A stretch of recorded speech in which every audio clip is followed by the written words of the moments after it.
करता हूं कि आप लोग बहुत ही अच्छे होंगे, स्वस्थ होंगे और आप सभी की पढ़ाई भी बहुत ही अच्छी चल रही होगी। बच्चा पार्टी आज का क्लास आप सभी के लिए बहुत ही ज्यादा इंपॉर्टेंट है, क्योंकि आज के क्लास में हम लोग पढ़ेंगे क्लास 12th फिजिक्स का पूरे 70 मोस्ट इंपॉर्टेंट ऑब्जेक्टिव क्वेश्चन। और आज के इस क्लास से बहुत सारा प्रश्न आपके बोर्ड एग्जाम में देखने को मिलेगा।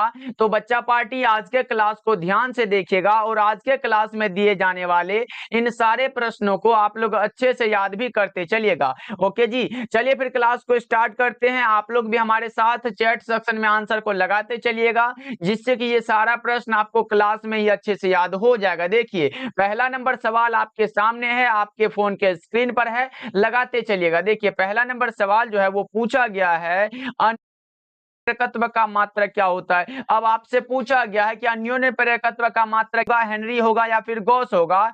तो बच्चों, हमने बताया है अगर आपके सामने आए प्रेरकत्व आए, स्वप्रेरकत्व आए, अन्योन्य प्रेरकत्व आए, ये सब अगर आ रहा हो तो उसका मात्रक हमारा हेनरी होता है। Correct answer option number C हो जाएगा। और एक प्रश्न और भी आता है कि 1 हेनरी बराबर क्या होता है। आपको याद रखना, 1 हेनरी बराबर हमारा 10⁻³ मिली हेनरी होता है। इसको भी याद रखिएगा, क्योंकि ये भी आपके एग्जाम में आया हुआ है, जरूर याद रखोगे आप लोग। चलो दूसरा नंबर सवाल की ओर बढ़ते हैं। मात्र 70 ऑब्जेक्टिव है, इसको जरूर याद करके जाओगे आप लोग। देखिए, दूसरा नंबर सवाल पूछा गया है, विद्युत चुंबकीय प्रेरण की घटना के आविष्कारक कौन थे। ये विद्युत चुंबकीय प्रेरण की घटना जो है ये किसके द्वारा दिया गया है। तो बच्चा पार्टी ये दिया गया फैराडे साहब के द्वारा। करेक्ट आंसर भी हो जाएगा, जो कि 29 अगस्त 1831 में ये दिया गया था। जरूर याद रखोगे, ऑप्शन नंबर बी बिल्कुल सही आंसर हो जाएगा। चलिए, तीसरा नंबर सवाल देखिए आपके सामने है, लेंज का नियम पालन करता है। ये तो कई बार पूछा गया है आपके एग्जाम में कि लेंज का नियम जो वो किसका पालन करता है। तो लेंज का नियम जो ऊर्जा संरक्षणता के सिद्धांत का पालन करता है। Right answer option number C हो जाएगा।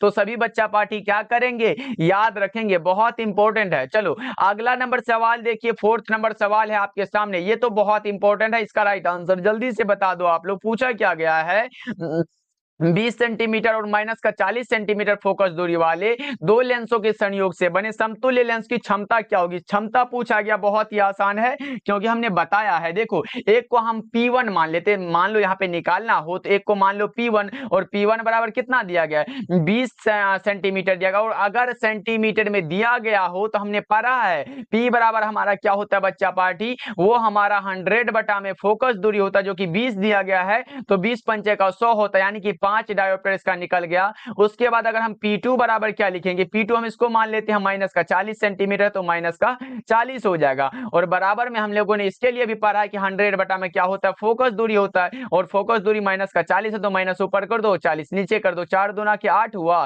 तो 2.5 हो जाएगा। यानी कि आपसे पूछा गया, देखो P बराबर एक फॉर्मूला और होता है P1 प्लस P2। ये फॉर्मूला बताया है कि नहीं बच्चा पार्टी। देखो P1 कितना है, 5 डायोप्टर है। उसके बाद देखो प्लस है तो प्लस का चिन्ह लगा दो, और ये P2 कितना है तो माइनस का 2.5 है, तो माइनस 2.5 लिख देंगे। अब इसमें से घटाना है भाई, 5 प्लस माइनस माइनस हो गया, और 2.5 लिख दो। 5 में से 2.5 को घटा दो, कितना बचेगा, 2.5 बचेगा, जो कि प्लस में दिया गया। कौन सा हो जाएगा, तो ऑप्शन नंबर सी हमारा बिल्कुल ही सही आंसर है बच्चा पार्टी। समझ ना आया हो तो पूछ सकते हो, बहुत ही आसान सा है, स्क्रीनशॉट ले लो और अच्छे से याद रखिएगा आप लोग। चलिए पांचवा नंबर सवाल को देख लेते हैं क्या कर रहा है। फिफ्थ नंबर सवाल है, प्रकाश वर्ष का मान बराबर क्या होता है। यहां से भी दो प्रश्न आता है। एक प्रश्न पूछा जाता है कि प्रकाश वर्ष किसका मात्रक है, यह हमने बता चुका है कि दूरी का मात्रक है। और अगर पूछे प्रकाश की चाल क्या होता है, तो वो हमारा 3 गुना 10⁻8 मीटर पर सेकेंड होता है। और अगर पूछा गया प्रकाश वर्ष मतलब, प्रकाश वर्ष मतलब समझ रहे हो भाई, एक वर्ष में प्रकाश के द्वारा निर्वात में तय की गई दूरी का मान पूछा गया आप लोगों से, वो हमारा होता है कितना, 9.46 गुना 10⁻15 मीटर के बराबर होता है। करेक्ट आंसर हमारा ऑप्शन नंबर ए हो जाएगा। सभी बच्चा पार्टी इसको याद रखोगे। ये भी याद रखिएगा, 3 गुना 10⁻8 जो है मीटर पर सेकेंड, प्रकाश की चाल है। और प्रकाश वर्ष मात्रक जो होता है वो दूरी का होता है। चलो आगे बढ़ते हैं। 6 नंबर सवाल हमारे सामने है, बताओ।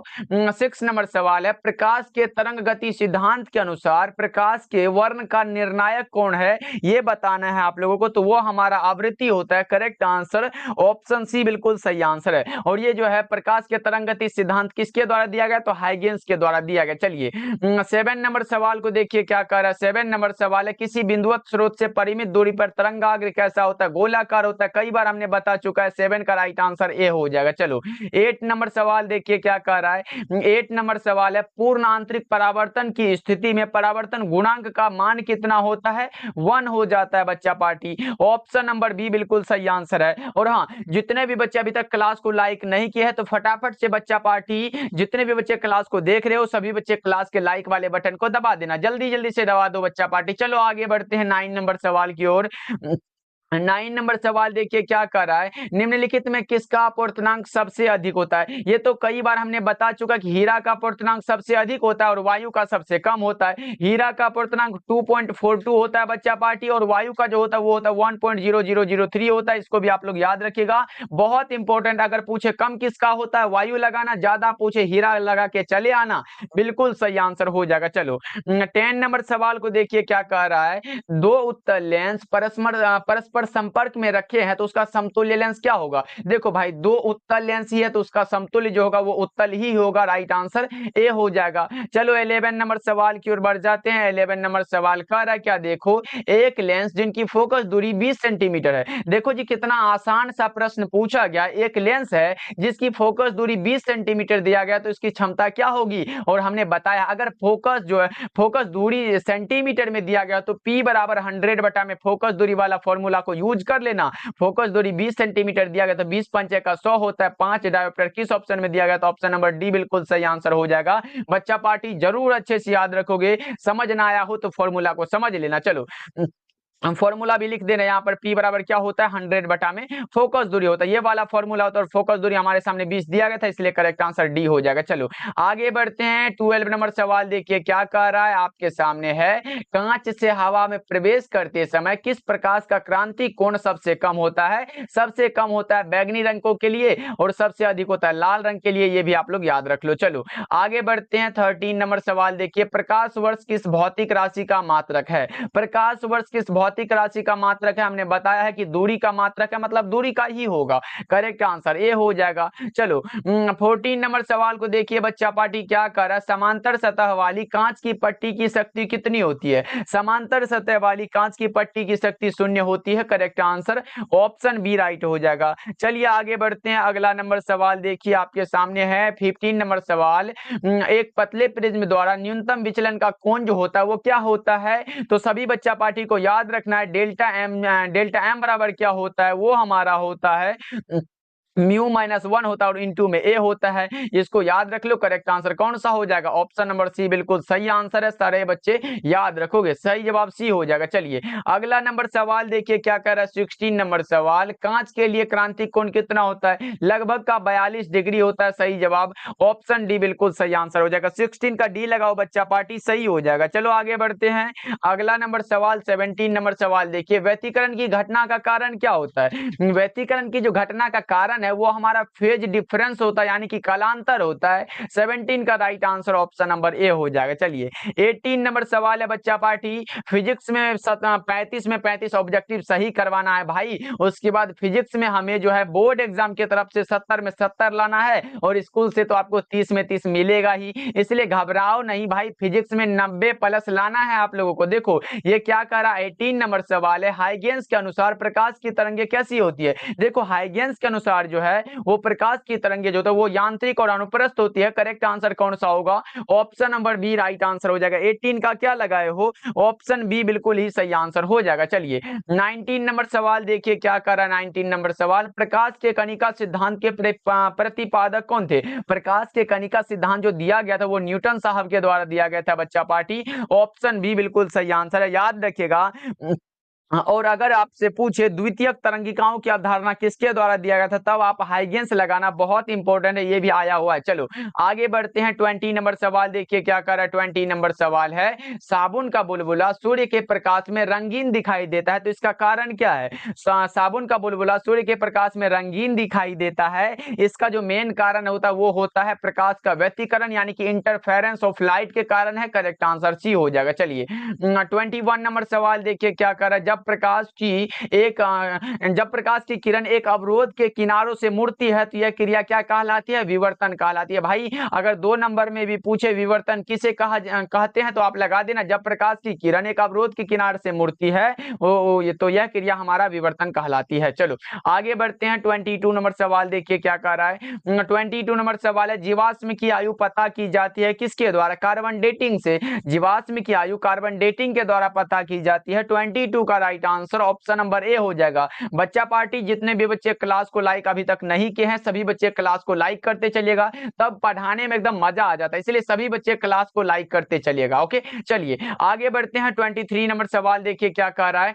23 नंबर सवाल है, समतल ध्रुवित प्रकाश में कंपन होते हैं कैसे दिशा में? तो केवल एक ही दिशा में कंपन होते हैं। भाई ऑप्शन बी को लगाओ, बिल्कुल सही आंसर हो जाएगा। चलिए 24 नंबर सवाल को देखिए क्या कह रहा है और आपके सामने प्रश्न आ चुका है। निम्नलिखित में किस भौतिक राशि का पुनर्वितरण प्रकाश का व्यतिकरण होता है? निम्नलिखित में कौन सा भौतिक राशि का पुनर्वितरण प्रकाश का व्यतिकरण होता है? बताओ। वो हमारा तीव्रता होता है। करेक्ट आंसर कौन सा होगा? ऑप्शन बी हो जाएगा।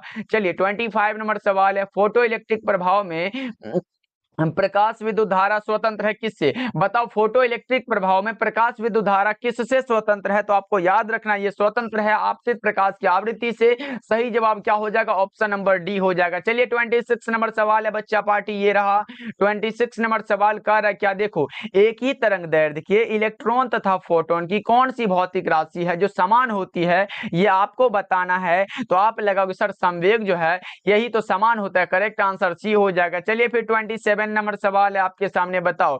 पूर्ण तरंग दिष्टकारक में उपयोग होता है कितने डायोड का उपयोग होता है? 2 डायोड, 3 डायोड, 4 डायोड, कितने डायोड का उपयोग होता है बच्चा पार्टी? तो इसमें सिर्फ और सिर्फ 2 डायोड का उपयोग होता है। करेक्ट आंसर क्या हो जाएगा?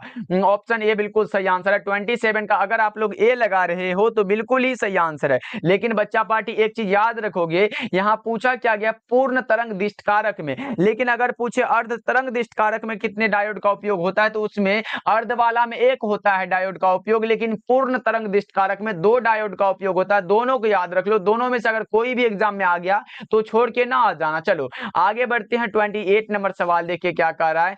28 नंबर सवाल है, इलेक्ट्रॉन वोल्ट के द्वारा क्या मापा जाता है? ऊर्जा को मापा जाता है। इलेक्ट्रॉन वोल्ट के द्वारा ऊर्जा को मापते हैं। करेक्ट आंसर डी हो जाएगा। चलिए 29 नंबर सवाल देखिए क्या कह रहा है आपके सामने है, प्रकाश विद्युत सेल ये क्या है? बताओ। प्रकाश विद्युत सेल जो है ये क्या करता है? प्रकाश को विद्युत में बदल देता है। सही जवाब क्या होगा? ऑप्शन बी हो जाएगा, बिल्कुल सही आंसर है। चलिए 30 नंबर सवाल आपके सामने है, बताओ।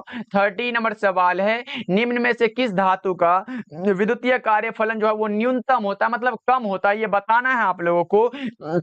वो हमारा सोडियम का होता है। Correct answer option number D हो जाएगा। अब पूछोगे सर कितना होता है, तो वो हमारा होता है 2.75 इलेक्ट्रॉन वोल्ट होता है। ये याद रखिएगा, बहुत इंपॉर्टेंट है, आया हुआ है आपके एग्जाम में। ओके चलो अगर पूछे 1 इलेक्ट्रॉन वोल्ट बराबर क्या होता है बच्चा पार्टी, तो क्या लगाओगे? 1 इलेक्ट्रॉन वोल्ट बराबर क्या होता है? तो वो होता है 1.602 इंटू 10⁻⁻19 जूल होता है। ये भी लिख लो, ये भी आ सकता है आपके एग्जाम में। चलो आगे बढ़ते हैं। अगला नंबर सवाल 31 नंबर सवाल का रहा है, रेडियो सक्रियता का मात्रक क्या होता है? रेडियो सक्रियता का मात्रक एक हमारा बेकरल होता है और दूसरा क्यूरी हो जाता है। राइट आंसर ऑप्शन बी हो जाएगा। चलिए 32 नंबर सवाल देखिए बच्चा पार्टी क्या कर रहा है, किसी परमाणु का नाभिक बना होता है प्रोटॉन और न्यूट्रॉन से। किसी भी परमाणु का जो नाभिक बना है वो प्रोटॉन और न्यूट्रॉन से मिलकर बना है। करेक्ट आंसर डी हो जाएगा। चलिए 33 नंबर सवाल को देख लीजिए क्या कर रहा है, रिडबर्ग नियतांक का मात्रक क्या होता है? हाँ ये प्रश्न बहुत इंपॉर्टेंट है। रिडबर्ग नियतांक का जो मात्रक होता है वो क्या होता है आप बताओगे? वो हमारा मीटर इनवर्स होता है। करेक्ट आंसर क्या हो जाएगा? ऑप्शन ए बिल्कुल सही आंसर हो जाएगा, लगा लो आप लोग। और इसका अगर मान पूछे, अगर आपसे पूछे रिडबर्ग नियतांक का मान कितना होता है तो वो लगाओगे 1.1097 होता है बच्चा पाठी, गुना 10⁻7 और गुना में मीटर इनवर्स। ये मात्रक है तो ये लिख दीजिएगा, ये इसका मान है। चलो आगे बढ़ते हैं। अगला नंबर सवाल देखिए 34 नंबर सवाल है, नाभिक की त्रिज्या की कोटि कितनी होती है? ये तो बहुत ही आसान है, सभी बच्चा पाठी को पता है कि 10⁻−15 मीटर होता है। करेक्ट आंसर ऑप्शन बी हो जाएगा। चलिए 35 नंबर सवाल देखिए क्या कह रहा है, आपके सामने प्रश्न प्रश्न है, ये प्रश्न जो है कई बार पूछा जाता है, लेकिन अलग अलग रूप में पूछा जाता है। देखो मैं सब रूप बता दे रहा हूं बच्चा पार्टी। हाइड्रोजन स्पेक्ट्रम में जब संक्रमण किसी उच्च कक्षा से दूसरी कक्षा में होता है तो उसे प्राप्त क्या होता है। अगर देखो दूसरी कक्षा में होता है तो इसे क्या प्राप्त होता है, सभी बच्चे एक बार लगा दो चैट सेक्शन में, वो हमारा बामर श्रेणी प्राप्त होता है। कौन सा, बामर श्रेणी। लेकिन अगर पहली कक्षा में होता है तो लाइमन श्रेणी प्राप्त होता है, उसके बाद तीसरी कक्षा में होता है तो पास्चन श्रेणी प्राप्त होता है, और उसके बाद चौथी में होता है तो ब्रैकेट श्रेणी प्राप्त होता है। इसको याद रखिएगा, इसलिए दूसरी में है इसलिए हमें बामर श्रेणी प्राप्त होती है। Correct answer option number B हो जाएगा। ओके, याद रखिएगा आप लोग। चलिए आगे बढ़ते हैं। 36 नंबर सवाल है आपके सामने, बताओ। 36 नंबर सवाल है, सूर्य के प्रकाश का स्पेक्ट्रम कैसा होता है, सतत होता है, कंटिन्यूअस होता है। सूर्य के प्रकाश का स्पेक्ट्रम सतत होता है बच्चा पार्टी, ऑप्शन ए हो जाएगा। चलिए आगे बढ़ते हैं। 37 नंबर सवाल है, बताओ निम्नांकित में किसके लिए भेदन क्षमता महत्तम होता है। महत्तम जो होता है वो गामा किरणों के लिए होता है। भाई करेक्ट आंसर डी लगा रहे हो क्या, ऑप्शन डी बिल्कुल सही आंसर है। सारे बच्चे डी को लगा लो। चलो अगर न्यूनतम पूछे तो गामा किरण लगा देना। कौन सा, ये महत्तम पूछा तो हमने क्या लगाए, गामा लगाए। न्यूनतम पूछे तो अल्फा लगा देना, करेक्ट हो जाएगा। चलो आगे बढ़ते हैं। 38 नंबर सवाल है आपके सामने।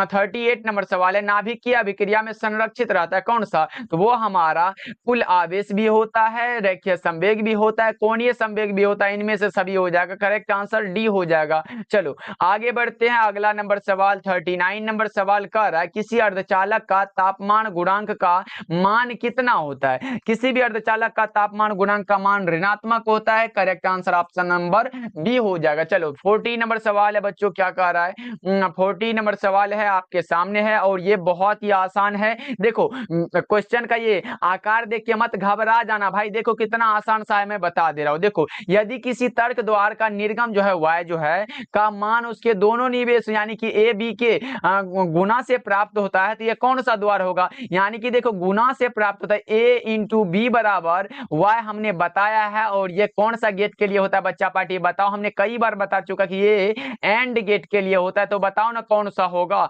ऑप्शन ए बिल्कुल सही आंसर है। अगर जोड़ से प्राप्त होता, जोड़ वाला होता तो वो हम लगाते और गेट वाला में, जोड़ वाला अगर होता तो और गेट लगाते। तो देख लो बच्चा पार्टी, यहाँ गुना से प्राप्त होता है यानी कि a इंटू बी बराबर y होता है, तो एंड गेट के लिए होता है। करेक्ट आंसर ए हो जाएगा। चलिए अगला नंबर सवाल 41 नंबर सवाल है आपके सामने है, ये भी आया हुआ है आपके एग्जाम में। दशमलव अंक पद्धति की संख्या 27 का द्विआधारी पद्धति में समतुल्य संख्या क्या होगा। 27 का निकालना जानते हो भाई, इतना आसान सा है, निकाल लो ना। 2 से लगाओ, 13 दूना के 26 हुआ, शेष 1 बचा। उसके बाद फिर 2 से लगाओ, 7 6 दूना 12 हुआ, शेष 1 बचा। उसके बाद फिर 2 से लगाओ, 3 दूना के 6, कुछ नहीं बचा, 0 लिख दो। उसके बाद फिर 2 से लगाओ, 2 एकम 2 और शेष जो 1 बचा 1, यानी कि 11011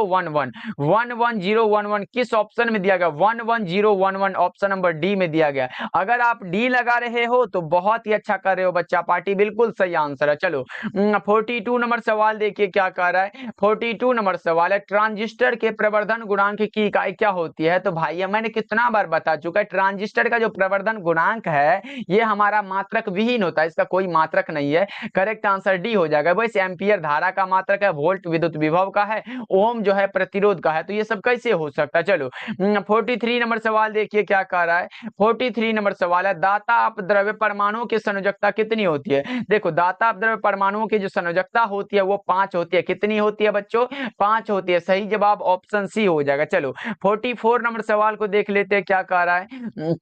लघु तरंगों का परास कितना होता है। लघु तरंगों के लिए पूछा गया, आप लोग उसे लगाओ क्या होगा 44 नंबर सवाल का जवाब, तो वो हमारा 3 मेगाहर्ट्ज से लेकर 30 मेगाहर्ट्ज के बराबर होता है। तो क्या लगाओगे, ऑप्शन ए राइट आंसर है 44 का। चलो 45 नंबर सवाल है बच्चों, क्या कर रहा है, देखो संकीर्णन का मापन किया जाता है किसमें, संकीर्णन का जो मापन किया जाता है वो किसमें किया जाता है बच्चों, लगाओ 45 का, तो वो हमारा डेसिबल में होता है। और क्षीणता को मापने के लिए भी डेसिबल का ही यूज होता है, ये भी आप लोग याद रख लो। ये भी आया हुआ है कि क्षीणता को मापने के लिए कौन सा मात्रक सही होता है, वो डेसिबल होता है। करेक्ट आंसर बी हो जाएगा। चलो अगला नंबर सवाल देखिए, 46 नंबर सवाल आपके सामने है, संचार उपग्रह का आवर्तकाल होता है कितने घंटे का, 24 घंटे का होता है। कितने घंटे का बच्चा पार्टी, 24 घंटे का होता है, याद रखोगे आप लोग। चलो आगे बढ़ते हैं। 47 नंबर सवाल का रहा, प्रकाशिक तंतु का सिद्धांत है कौन सा, total internal reflection. Correct answer D हो जाएगा। पूर्ण आंतरिक परावर्तन के सिद्धांत पर कार्य करता है प्रकाशिक तंतु, याद रखिएगा, बहुत इंपॉर्टेंट है। चलो अगला नंबर सवाल 48 नंबर सवाल कर रहा है क्या, देखो हमारे सामने प्रश्न है, प्रकाशीय तंतु के लिए सामान्यतः क्रांतिक कोण का मान होता है, कितना होता है? वो 77 डिग्री होता है। कितना होता है? 77 डिग्री होता है। Correct answer option number D होगा। सारे बच्चे इसको याद रखोगे। चलो आगे बढ़े बच्चा पार्टी। 49 नंबर सवाल कर रहा है क्या, देखो दशमिक संख्या 18 का क्या होगा? तो 18 का निकालना जानते हो तो भाई जल्दी से निकाल के बता दो। सबसे पहले कौन से बच्चे लगाओगे? 2 से लगाओगे 9 होगा, 9 दूना के 18, शेष नहीं बचा 0। उसके बाद 2 से लगाओ 4 दूना के 8, शेष 1 बच गया, तो उसके बाद लिख दो ना भाई, 1 लिख दो। 2 दूना के 4 हुआ, शेष नहीं बचा 0 हो जाएगा। फिर हम 2 से लगाएंगे तो 2 एकम 2 हुआ, शेष नहीं बचा 0, यानी कि 10010 10010 करेक्ट आंसर ए में दिखाई दे रहा है 100। अब बोलोगे सर ऐसे कैसे बोल देते हो 100? देखो भाई नीचे से ऊपर की ओर इसको लिखा जाता है, देखो 10010 करेक्ट आंसर हमारा ऑप्शन नंबर ए हो जाएगा। चलो 50 नंबर सवाल को देख लेते हैं क्या कह रहा है। प्रतिघात यानी कि रिएक्टेंस का मात्रक क्या होता है? हमने बताया है प्रतिरोध आए, प्रतिघात आए, धारित्व प्रतिघात आए, प्रतिबाधा आए, ये सब आ रहा हो आपके सामने तो ओम लगा के आना, सही हो जाएगा। बहुत ही अच्छा प्रश्न। चलो 51 नंबर सवाल को देख लेते हैं क्या कह रहा है। हमारे सामने है तप्त तार एमीटर मापता है प्रत्यावर्ती धारा का। प्रत्यावर्ती धारा का क्या मापता है भाई? तो वो मापता है रूट मीन स्क्वायर वैल्यू मापता है, यानी कि मूल औसत वर्गमान मापता है। करेक्ट आंसर ऑप्शन सी बिल्कुल सही हो जाएगा। चलो 52 नंबर सवाल को देख लेते हैं क्या कह रहा है। 52 नंबर सवाल है, यांत्रिक ऊर्जा को विद्युत ऊर्जा में बदलने वाला यंत्र क्या कहलाता है? यांत्रिक ऊर्जा को कन्वर्ट करा जा रहा है विद्युत ऊर्जा में, यानी कि वो हमारा डायनेमो हो जाएगा। लेकिन बच्चा पार्टी अगर विद्युत ऊर्जा को यांत्रिक ऊर्जा में बदला जाता तो वो हमारा मोटर हो जाता, ये भी आपको याद रखना है। वैसे अभी का correct answer option number B सही हो जाएगा। चलो अगला नंबर सवाल देखिए क्या कह रहा है। 53 नंबर सवाल है 1/L ओमेगा की इकाई क्या है? 1/L ओमेगा जो ये किसकी इकाई है बताओ ना जी। देखो आर की इकाई प्रतिरोध की इकाई तो भाई ओम होता तो ये हो जाएगा। ये एल ओमेगा की इकाई ये भी हमारा ओमेगा का ओम ही होता है भाई। करेक्ट आंसर कौन सा होगा? तो ये सब नहीं होगा, यानी कि दोनों की इकाई नहीं है। करेक्ट आंसर डी लगा लो, ये किसी की इकाई नहीं है। सही जवाब डी हो जाएगा। चलो आगे बढ़ते हैं। 54 नंबर सवाल देखिए क्या कह रहा है।